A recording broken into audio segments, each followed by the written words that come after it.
रक्त से लिखा इतिहास मिटाया नहीं जाता, राजपूत की तलवार कभी झुकाया नहीं जाता।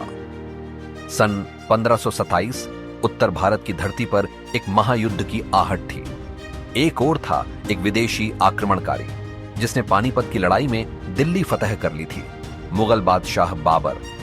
दूसरी ओर था एक सच्चा क्षत्रिय, एक अपराजेय योद्धा, एक ऐसा राजा जिसने अपने शरीर पर घावों को अपने गौरव के निशान बना लिया था, महाराणा सांगा। महाराणा संग्राम सिंह सांगा मेवाड़ के सिसोदिया वंश के सबसे शक्तिशाली शासक थे। एक आंख खो चुकी थी, एक हाथ कट चुका था, शरीर पर अनगिनत घाव थे, लेकिन उनके हौसले अटूट थे। उनका एक ही सपना था, दिल्ली पर राजपूतों का शासन हो और हिंदुस्तान से विदेशी आक्रमणकारियों का अंत हो। दिल्ली की ओर विजय यात्रा। महाराणा सांगा का नाम हिंदुस्तान की धरती पर एक दहाड़ की तरह गूंजता था। उन्होंने दिल्ली के सुल्तान इब्राहिम लोदी को कई बार युद्ध में हराया, गुजरात और मालवा के सुल्तानों को धूल चटा दी। उनकी वीरता ने पूरे राजस्थान को एकजुट कर दिया।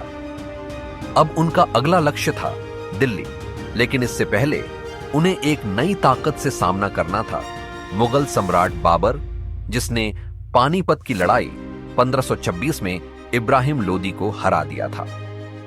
महाराणा सांगा को लगा कि बाबर भी बाकी आक्रमणकारियों की तरह कुछ समय बाद वापस चला जाएगा, लेकिन बाबर का इरादा कुछ और था। वह दिल्ली और हिंदुस्तान पर स्थायी राज्य करना चाहता था। महायुद्ध, खानवा की लड़ाई 1519। 17 मार्च 1527 खानवा, आगरा के पास की भूमि पर एक युद्ध हुआ जिसने हिंदुस्तान का भविष्य तय कर दिया। महाराणा सांगा के नेतृत्व में 100,000 से अधिक राजपूत योद्धा एकत्रित हुए। यह केवल एक युद्ध नहीं था, बल्कि हिंदुस्तान की स्वतंत्रता की आखिरी बड़ी लड़ाई थी।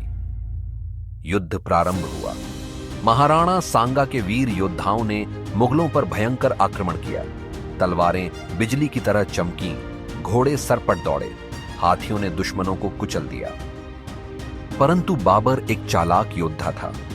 उसने युद्ध में तोपों और बारूद का इस्तेमाल किया। उसके सैनिकों के पास आधुनिक बंदूकें थीं, जो दूर से ही राजपूतों को मार रही थीं। राजपूतों ने वीरता दिखाई, लेकिन तोपों के आगे उनकी पारंपरिक युद्ध नीति कमजोर पड़ गई। महाराणा सांगा का अंतिम संघर्ष।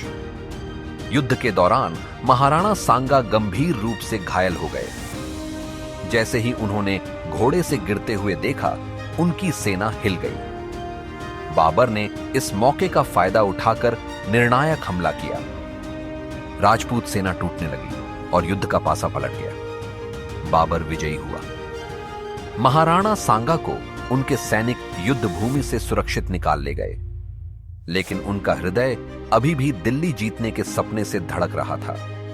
उन्होंने प्रतिज्ञा ली कि वे वापस आएंगे और बाबर को हराकर दिल्ली पर अपना राज स्थापित करेंगे। लेकिन भाग्य को कुछ और ही मंजूर था। उनके अपने ही सरदारों ने, जो एक और युद्ध नहीं चाहते थे, उन्हें जहर दे दिया। सन 1528 में भारत के सबसे वीर राजपूत योद्धा ने अंतिम सांस ली, लेकिन उनकी वीरता की कहानी अमर हो गई। रणबांकुरे की अमर गाथा।